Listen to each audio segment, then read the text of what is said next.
Shalom teman-teman, perkenalkan nama saya Ferdinandus Lidingu, mahasiswa STT GPS Lewa, Prodi S1 Teologi semester 2. Di sini saya akan menjelaskan materi implikasi perkembangan anak dan remaja bagi pelayanan anak dan remaja di gereja.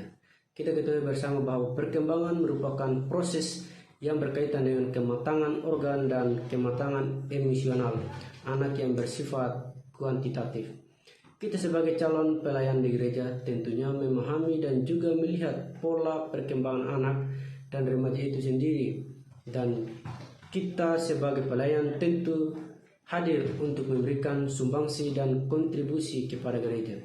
Kita sebagai calon pelayan harus melihat kondisi dan keberadaan anak-anak dan remaja itu sendiri, bagaimana perilaku, pola, sikap, dan juga minat bakat dari anak dan remaja ketika kita di jemaat, dan bagaimana kita mengembangkan pola potensi anak dan remaja itu sendiri melalui minat dan bakat remaja itu sendiri. Tentunya kita sebagai calon pelayanan di gereja melihat berbagai aktivitas dari anak dan remaja sendiri, misalnya mengadakan sebuah kegiatan-kegiatan yang menarik untuk anak dan remaja supaya mampu berkembang di gereja dan juga menjadi wadah penggerak untuk gereja.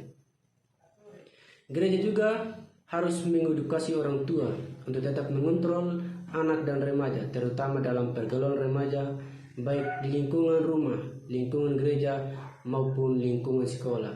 Dari keberadaan dan juga pergaulan remaja saat ini, tentunya remaja mengalami berbagai tantangan dan juga rintangan khususnya dalam pergaulan mereka. Banyak remaja yang mengikuti berbagai kegiatan-kegiatan yang negatif, contohnya duduk di deker dan lain sebagainya. Tentunya kita melihat ini adalah hal yang disayangkan yang terjadi pada pergaulan anak dan remaja. Kita sebagai calon pelayan hadir untuk memberikan edukasi kepada orang tua, anak dan remaja, serta sumbangsi dan juga kontribusi yang besar dalam gereja. Kita juga harus membuat ibadah anak dan remaja sesuai kategori usia agar perkembangan anak dan remaja menjadi lebih efektif, sehingga pelayanan mudah untuk memberikan edukasi. Dengan memahami perkembangan baik anak maupun remaja secara holistik, sangat diharapkan pelayan atau pendidik maupun mengaplikasikannya, termasuk bagaimana bersikap di sekitar anak dan remaja. Artinya bahwa pengetahuan akan perkembangan anak dan remaja secara holistik harus juga didukung dengan perilaku sebagai teladan yang memberikan oleh paya anak-anak dan remaja dalam melaksanakan gereja berkaitan dengan pelayanan bagi remaja. Ada beberapa kuantitas seorang pemimpin atau pelayan kategori remaja, yaitu yang pertama, ia harus mampu mengidentifikasikan kebutuhan, masalah, dan perasaan remaja.